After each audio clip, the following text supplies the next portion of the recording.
Občinski svetniki so na minuli seji potrdili investicijski program za izgradnjo komunalne opreme za obrtno cono Zlatoličje v občini Starše.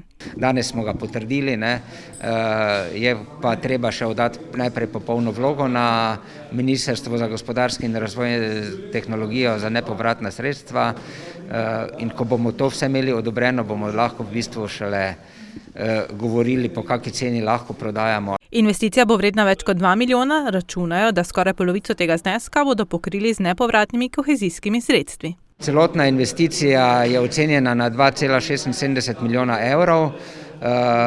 V razrezu za dogovor razvoj regiji je občini Starše pripravljalo za to investicijo 1 milijon 200 pa še nekaj, 200 tisoč pa še nekaj evrov, tako da cirka 1 milijon pa 60 tisoč evrov moramo plačati, moramo najti v svojem proračunu. Rok za oddajo popolne vloge na Ministrstvo za gospodarski razvoj in tehnologijo je 31.12.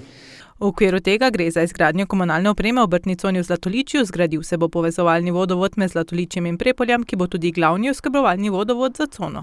Hkrati se bo zgradilo tudi okoli 760 metrov cest, a privabiti bo potrebno podjetja. Pri popolni vlogi moramo izkazati interes ponudnikov, da oni ocenijo, da to se pravi, da interes za prodajo zemljišč v coni obstaja.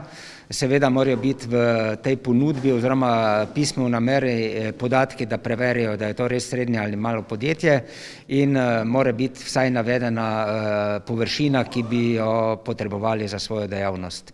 Razmišljajo tudi o tem, da se lahko pojavi večje podjetje, ki bi zakupilo cono v celoti. Ta razmišljanja pridejo zaradi tega, ker bojazen obstaja, da malih podjetij ne bomo dobili. In če bi v fazi razpisa ali pa pridobivanja interesentov se pojavil nekdo, ki bi v celoti odkupil celo cono, potem seveda nismo upravičeni do nepovratnih sredstev, ker to ni malo ali srednje podjetje.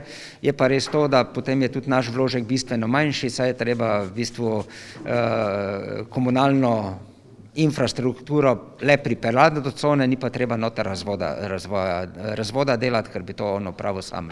Dejstvo pa je, da v vsakem primeru bo potrebno v Zlatoličje pripeljati interesente, pa naj si bodo to mala in srednja podjetja ali večji investitor.